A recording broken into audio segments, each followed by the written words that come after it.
What determines a war today? The direct attack of the vital centers of an enemy. Well, there's a reason for this lofty calm. And it's the bliss of ignorance. Winning isn't everything, but it's the only thing. In our business, there is no second place. Either you're first or you're last.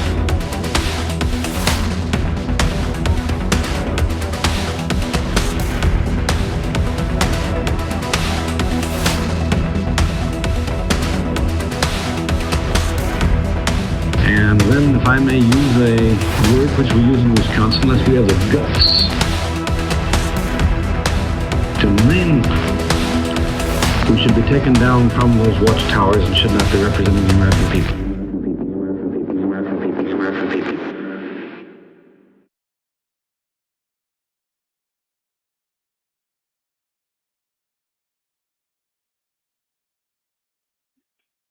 Good evening and welcome to the Little White Courthouse, where we seek to aim to give culture to the soul of the Wisconsin man. This evening, we are graced again by Sons of Wisconsin President Daniel. Daniel, how are you doing this fine evening? I'm doing very well. How about you, Ian? Doing exceptional. So last week was episode 1 of this little series of Citizen of Wisconsin.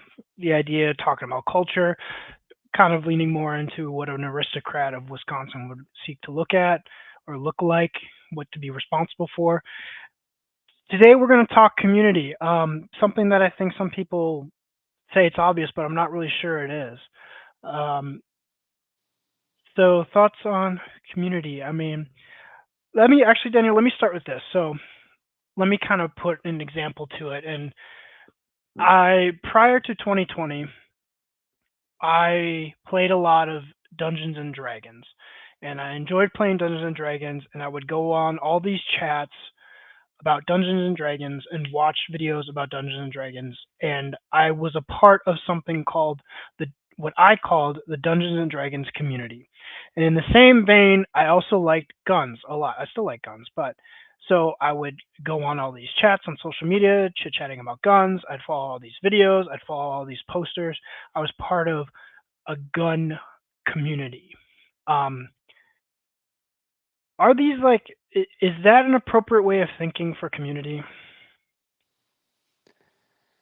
Well, after last week and your encouragement to dive into the roots there of culture, I decided to think about the root of community in that word common, in the sense of universal or what we all have in common with each other, right? And that's what a community is, people who have things in common, right? So I think in one sense you could think of it in those ways, right? The D&D community, the gun community, whatever, um, to have it on that more microcosmic level. But I don't think we should lose sight of, I guess, the highest level, truly universal community. We are all a community together in the church, right? That's the highest community of all, where we have in common our one Lord, one faith, one baptism. So I'm not trying to sound like, one human family, whatever, that whole shtick. But I was about to say, I think you've invoked the Order of Morris argument, but I know you, and I know you're not going down that route. But yeah. So that's what I think of when I hear the word community. So yeah, this has made me ponder some things on. A lot of the times this comes down just to words, and so I think we do have, because as we talked about in our very first episode with Sons of Wisconsin, we are very much a get out of the chat group. Get out of the chat, in a sense, touch grass and meet us in real life, meet real people who will really be there. And so I ponder if I know by the definition you gave, we could consider that a community, but is I guess I don't know if we should be giving credence to things that aren't real in a sense. It's almost like having your AI girlfriend, Daniel. You're very obviously not dating a real woman. Now, that's different. So now I guess amplify that. If you're seeing a woman online and it's only ever online, I'm not saying long distance dating with respect to she comes and she visits you every now and again until you find a time to be together. I mean, like, she's only ever present through Messenger or a video chat. Are you really in a relationship?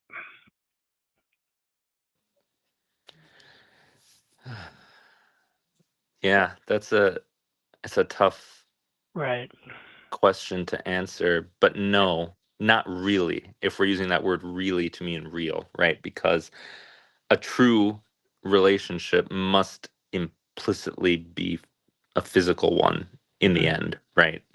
And so if the relationship's been entirely online, it can never be a true relationship Right. in that embodied way that we were talking about in a previous week. I don't remember if it was last or the week before, but we need to be embodied um, people. And community, to me, does imply that embodiment. Um, I think in the common usage, no pun intended, that community typically denotes, right, people living in the same place, sharing things in common with each other. And so that is our goal as Sons of Wisconsin, to be local communities sharing things in common with each other in a shared physical space. Um, which will then have things downstream of it in terms of culture and the other stuff we were talking about in previous weeks. But this may be a slight aside, but I was thinking about the word also, community, and it's used in Roman Catholic circles to refer to a religious community, right? Like monks living together in that communal lifestyle. Or maybe for a more Protestant aesthetic, we think of like an Acts church, right? That is sharing all things in common and doing all that together. Um, which is, in a sense, where the idea of, right, communism comes from, right? Everyone joint ownership and all that. It's sort of interesting, though, to note that in Wisconsin history, there is, and in some ways, I think, owing to our German heritage as well, there is a disproportionate representation of some of those more socialistic strands, or even utopian groups that come here in the 19th century and are trying to establish something along those lines. And we view those things as scants because, right, those words are scary: socialism and communism and so forth. But I think there is an aspect to what community is supposed to be that lends itself uh, to what we're trying to achieve, particularly contrary to the modern American idea of, I was going to say the nuclear family, but we've really moved beyond that now. But even the nuclear family was an isolated thing from what community is supposed to be. And now we've moved past even the family to just, right, the individual, you and yourself, and what you want and what you think. That's all that matters. Personal autonomy is the end all be all, rather than community. And so I do think or the supposed rugged American individualism could perhaps learn a thing or two from that idea of um, communal living. But I don't know if you want to go there or explore that any further. Not so much communal living, but like a great example is I listened to a sermon from my pastor many years ago, and he described certain organisms in our bodies that are alive. It's gut flora, right? And so you need this living organism that's in your body to live. It consumes certain things or toxins. I can't remember the exact details within what they do.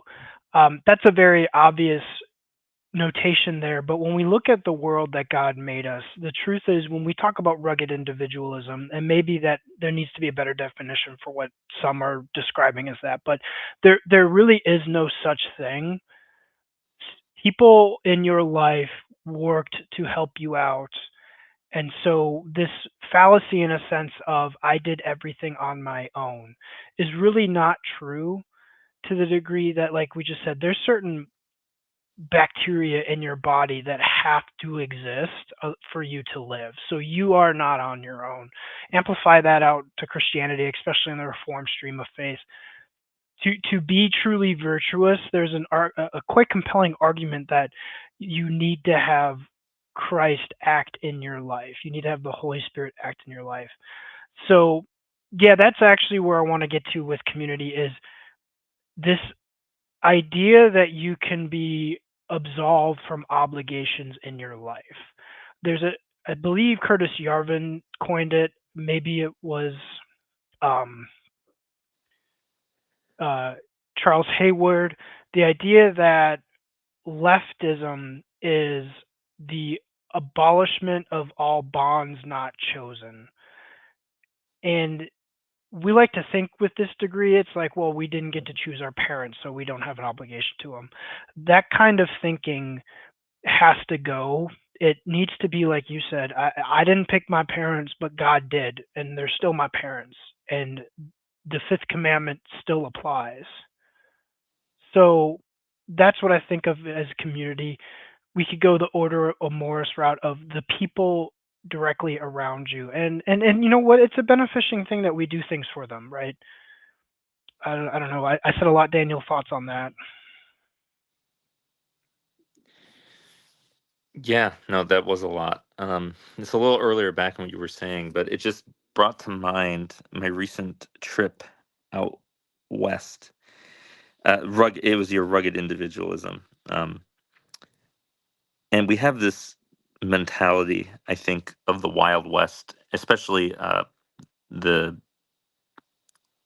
maybe the miners, right, or the mountain man who is just living on his own, and maybe there's some element of that even here in Wisconsin with the fur trapping and whatnot. But no one, even in that context, was ever really truly alone. And several of the museums and historical sites we went to, ghost towns and whatnot, make clear that even in those most remote and extreme environments in our country, it was impossible to do it alone. And people relied on community, not just their family units, but extended communities as well, when they were pioneering and exploring the West and charting uncharted territory. Um, we are in a similar station today.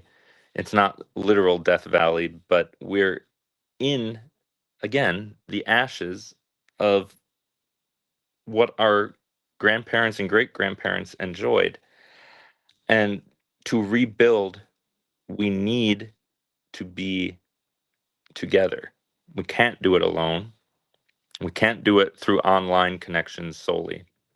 We need to be physically together, a group of people living in the same place, having the same ideals, characteristics, goals, moving toward the same hoped for future, building toward the same thing.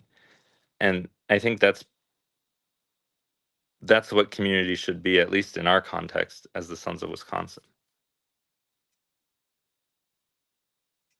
So yeah,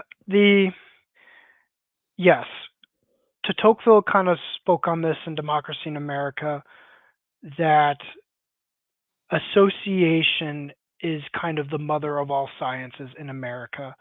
Um, Aristotle, when talking about democracy, he used it as a pejorative, as a selfish way of rule by many. And so de Tocqueville took that, brought it to America, and was ready to critique America on its political philosophy, but he saw how selfless and virtuous the communities were to help each other. And that he said through this almost sacrificial association where people would work for the betterment of each other, they kept the wickedness of democracy at bay. And so, like you said, it's almost we need, when it comes to community, it's almost, we kind of look at what people can do for us, and we don't think what we can do to contribute. So even in a Sons of Wisconsin aspect, um, or anything, the church, right? What can we do? I mean, let's take it a step further. Just our neighbors. I lived in apartment complexes for a long time, and there was places where for years I didn't know my neighbors. That's kind of, if you think about it, that is kind of strange, Daniel. It's very strange. And I was, a lot of people in conservative or right wing circles like to hate on cities. I don't think so much our circles, because there are men who understand the importance of the city in our sphere. But I had a bit of a different experience growing up. I grew up in the city and of Milwaukee, and I did know my neighbors pretty much on the whole block. Now, it wasn't to the communal level that we're discussing here that I think it should have been, but there was still an element of that, partly just by design of how those cities were built back then, of that community aspect. There were glimpses of it. It's funny though what you described. You said you didn't want to go down the communal living road, but that, to me, that is what you described of, the true American community is communal living. It's just not one that is regimented necessarily, or enforced by a set of rules. It's one that's innate to, well, the culture. Not to go too far afield Yeah. on that again, but So it is. yes, it is. I think so. I think you're right. I think maybe communal. Okay. We're gonna kind of maybe call someone out for a second. Last Thanksgiving, I forget this gentleman's name, but the guy who does the videos for TPUSA now, when you, and there's great YouTube videos on this, when you truly dig down into what the original settlers of America did, what the pilgrims, we say pilgrims, but really it's the Puritans, right? What the Puritans actually did when they came here, it's magnificent. And what the gentleman at TPUSA did was made it about promoting of a system. And it was, oh, at first they shared all their food and they didn't work because people were lazy. So they said, okay, if you don't work, you don't eat, and this is why capitalism works. And it really did short sell just how virtuous of a people that community was. Like there's an element of service that was portrayed to each other and to God in the Puritan communities that I think, I'll be honest, Daniel, I think some people, maybe not us in our sphere, but I think some people are scared to understand what a virtuous person looks like.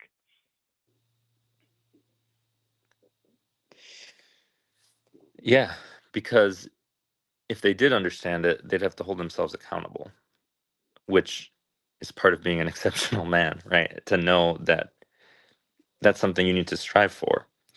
But you can't, to get back to the community point, you can't do it alone. You can't be virtuous alone, notwithstanding certain theological traditions. You need to be in a community. How can you love God if you do not love your brother? And how can you love your brother if you don't have a brother to love, right? And so, I think another aspect of this too, when you were talking about like holding democracy in check, but um, the original vision of the way that the American communal system was set up wasn't so much democratic as it was paternal.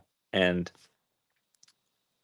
if you think of community, and this might be another rabbit hole to go down, but community is really a collection of families, right?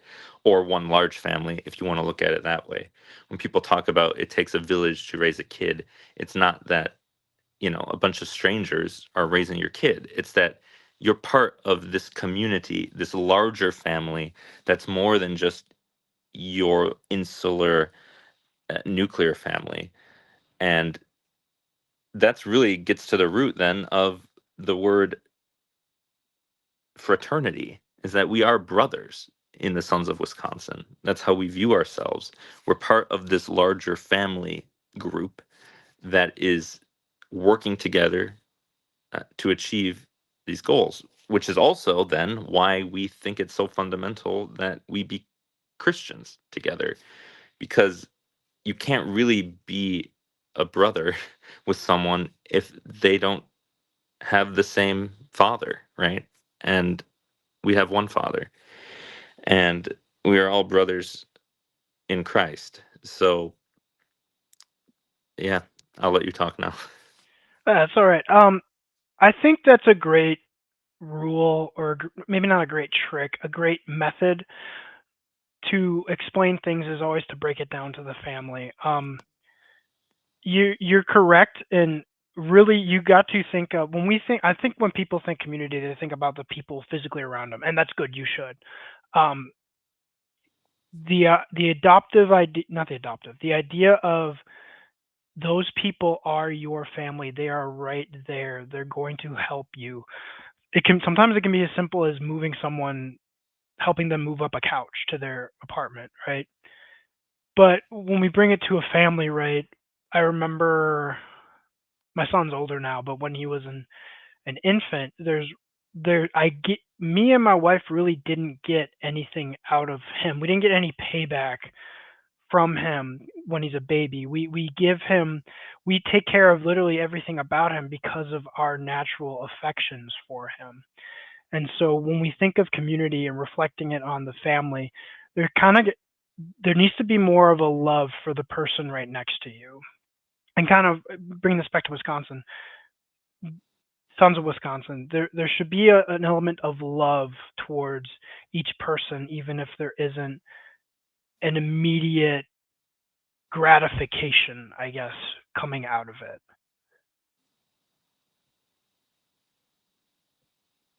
Yes, I agree. In general, toward all men, for sure. But also within the community specifically, for something like Sons of Wisconsin, for example, even if you're not feeling like you're getting anything out for some reason, maybe you don't have a need for mutual aid. Maybe you know everything about Wisconsin history already. You've been to all the sites we're going to. You still have something to offer to others, and that's personally enriching in its own way, right? Um, but we're also trying to expand our community outward. And so the way we deal with others in our proximity, our community, whether we want those people or not, they're still in our community, right? Whatever town or county or area of the state we're living in. Trying to help those people is a worthy cause too. I think a lot of times in our circles, you'll have the mentality of, if someone doesn't think the way we do or behave the way we want them to, that we should basically just get rid of them, right? But if we are being the community that we want to see as an organization, that's going to be attractive to others, especially normies, and it's going to draw them in. I mean, that's the way the church works. It's the way the church grew. That's Correct. what we're trying to emulate. Another example is just grabbing it to the church, right? So when I was younger, a man I knew who was trying to be a pastor had his girlfriend's mom tell him that he should take a business class so that he can promote his church to get more people to come to it. And I wasn't as devout as I was now, but I think of that, I'm like, this is ridiculous because, as you said it, the church, really the spirit, but the word of God is promotion enough for what the church gets. If you're hoping to go in for some kind of, I would say more, I want gratification. I don't know if that's a correct word, Daniel, because there is an aspect of gratification in Christ. But if there's some kind of like immediate physical reactive gratification that you're not getting from the church, something's wrong, or that's the thing you should be getting, but that's not what you get from a church. It's the, as you put it, the communal part of dwelling in the body of Christ, the similar to the family, right? I'm not going to get immediate physical gratification from my children. It's the aspect of being their father, playing it out, being a servant to them, that is beneficial. Dare I say, the virtuous aspects. I kind of went on a tangent there, Daniel. I'm going to kind of bring it back. You're right about this immediate idea that if you're not doing something immediately for me, I should write you off. That's an aspect that I think needs to change. And I think it's not, if it comes to Sons of Wisconsin, that's not a way you should be looking at it. You should be looking as being ready and willing servant for where you live.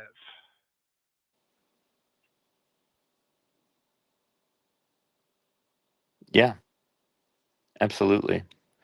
Yeah, you were saying you were struggling with, you don't get gratification out of it. But I mean, literally, Jesus says, it's more blessed to give than to receive, right? And so if your focus is only on what you're receiving, then I guess you're not more blessed. I don't know what to tell you. Like that's what he says. So Right. that's, go ahead. Well, it's kind of wrapping it up. And like you said, it's more of the idea of storing up treasures in heaven. You should think of, or the good work you should do for someone. I kind of want to change pace a little bit. We'll still stay on community, but this is more of going back to how we should look at our communities. When it comes to a Sons of Wisconsin man, what is his community?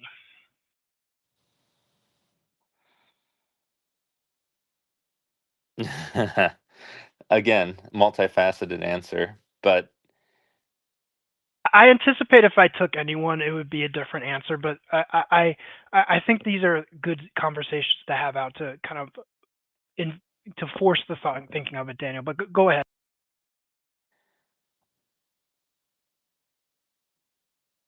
in one sense, I would hope that the Sons of Wisconsin would be his community. That's, I don't know if I want to say foremost, but it's sort of what we're trying to build, right? Of course, his local community is his, if he lives in Milwaukee, it's his neighborhood. If he lives in a smaller town, it's his city.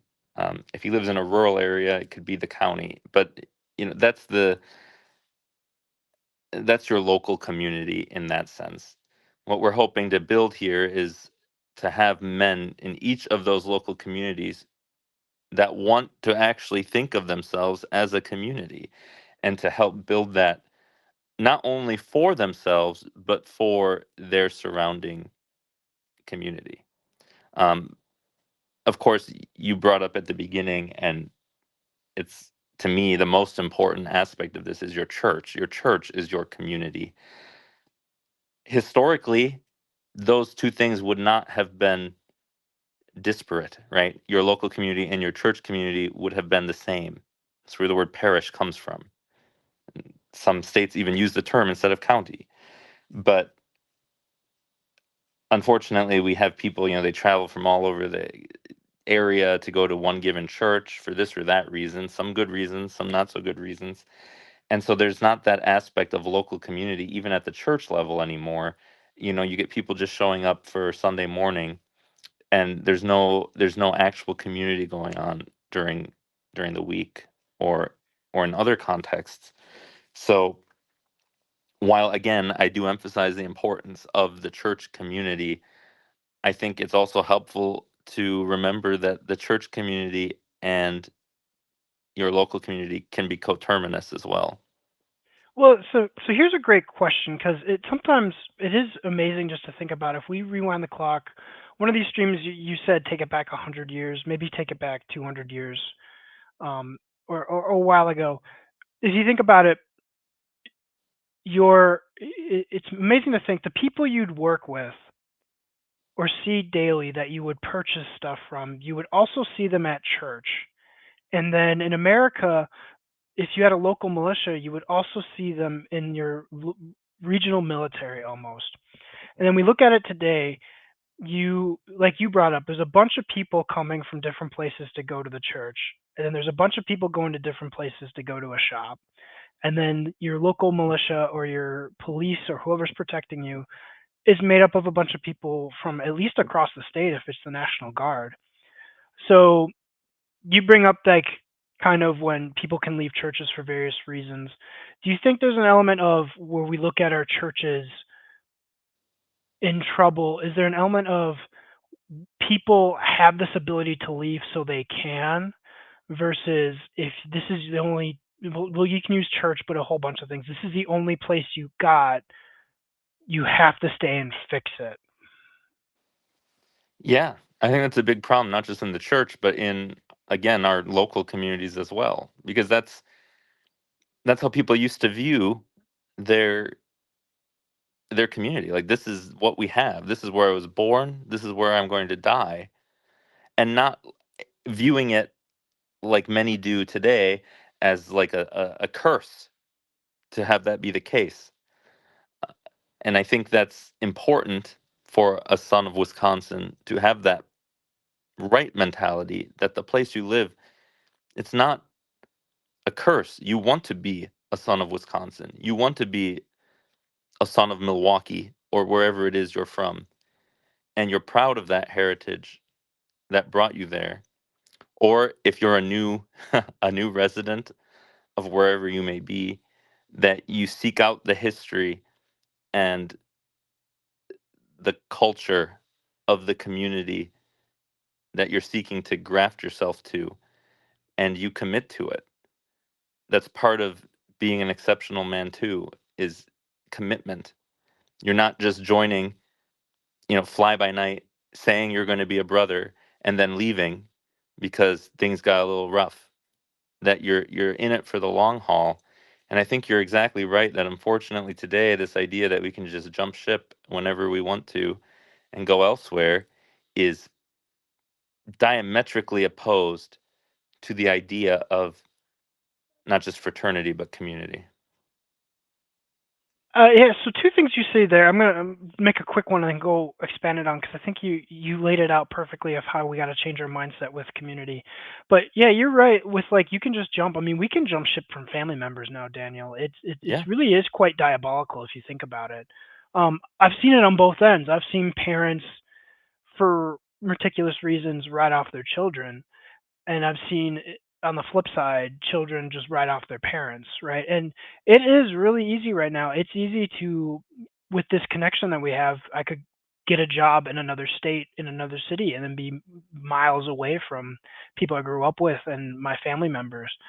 But the part I wanted to highlight on what you said I loved is the thought of thinking it like a curse, and that's something I think this truly can put a X marks the spot sense for if you're a son of Wisconsin man is the blessing versus curse. Are you cursed with being here or is this a blessing to you? For whatever reason, like you said, it may be you're new and you need to work, but is this place a blessing to you that you want to continue work promoting or are you cursed with being here? I appreciate that wording right there.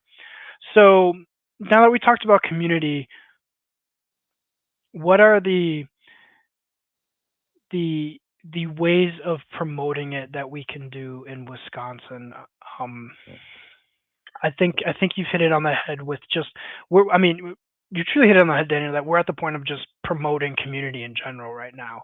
But what are some daily actions that we can perform in?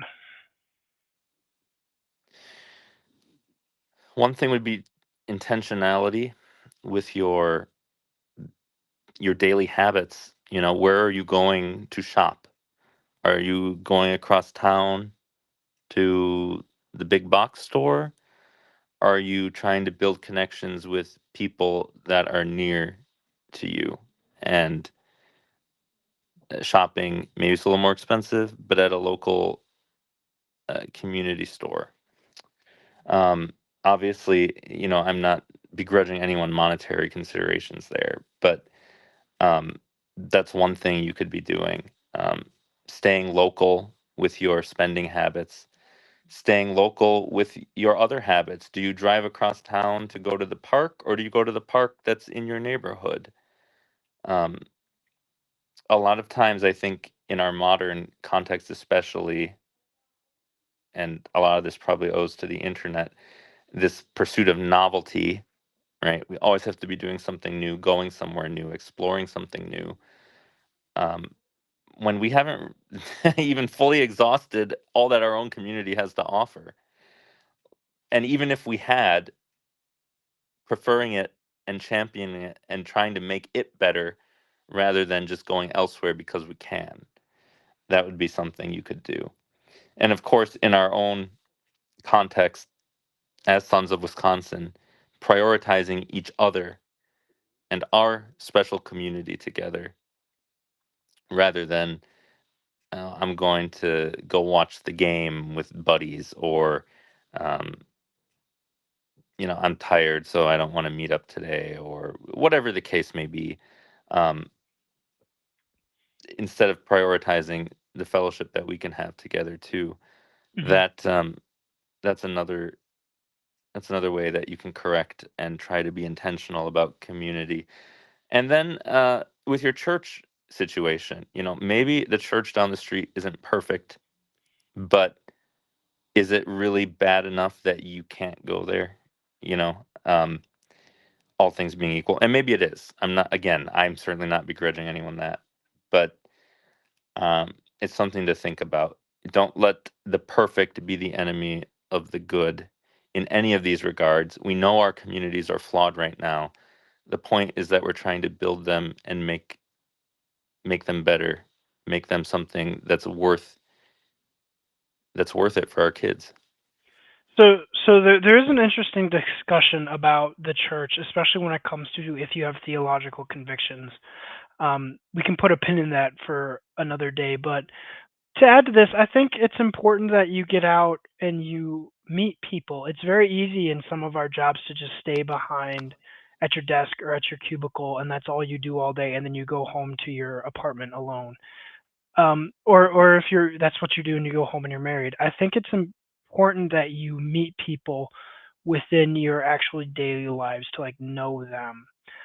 Or like another example, and this might be hard for some, and I'm not belittling you if this is the path you took, but certain things like dating apps, yeah, you might find someone, but the question is, how far out of their community are they? Um, on the flip side, this is why I know a lot of ministries are doing this, but I don't really think making these mixers where you get couples from across the country together is really a positive thing for our communities. Um, you you end up, and I say this having just learned that Daniel met his wife at a conference, but there's almost a self-defeating element of let's get someone from across the country to marry each other, and now it's like, okay, so where do they live? Who lives by whose in-laws? You know what I'm saying, Daniel? Yes. Although, just to point out, I will say my wife is a daughter of Wisconsin, so I was Okay. really just bringing her back home from Oh, where okay. she happened to be Oh, at the time. So great. Okay, so never mind. Good job, Daniel. yeah, but Brought her no, I home. mean your point is well taken in that regard. Although I do think there's an element of, especially for a woman to relocate for her husband, and arrange marriages, all that kind of stuff. But you raise a good point there as well. I mean, yeah, defaultly, I would agree with that, but it how we with I think like you said the internet with this massive connection and the I mean going back to the idea that I can go somewhere else. none of the women where I live want to date me, so I can just go somewhere else. Right. So there's Yeah. an Yeah. So there's an aspect of, do I need there where I don't have to think about, do I need to invest in my community or do I need to work on myself? I can just go somewhere else. Exactly. And that gets to the heart then of like, why are you doing that, right? If it's because you're not good enough, so you're just gonna go find someone who's worse than you elsewhere, like that's a bad reason. If you have theological convictions, whatever, like all the women in your area, like for whatever reason, I'm not even discrediting. Like maybe you live in some state that's just really, or some community in some state that's really just horrible. Like, I mean, there's no prospects there. It's not a place worth living. It's been polluted and corrupted and whatever. I mean, that is a possibility. I don't think there's anywhere like that in Wisconsin necessarily. Well, I shouldn't even say that. I mean, there are small towns that have been decimated by the loss of manufacturing and so forth. So, if you're going to relocate because you don't feel there's any prospect for community where you are and you want to graft yourself to a community that has some potential, that's one thing, right?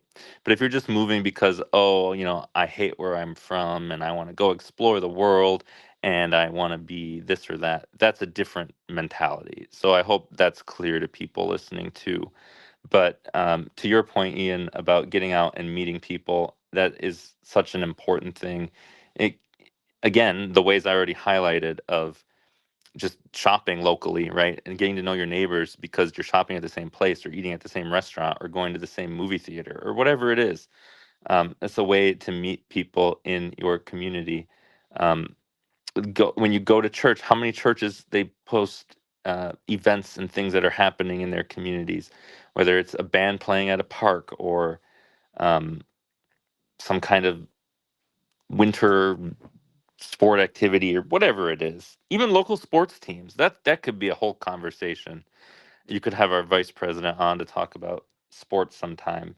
But the way that sports used to be a community event, a community affair, that every city had their own, you know, not professional sports team for recreation and that aspect of physical activity in fraternity that's part of our organization that has been polluted and perverted into the NFL today, where again people globally are support whatever team they want rather than going to play together in their local community. So these are all different ways that you can see the way that things have become corrupted, and then try to approach ways to achieve community again in your own context.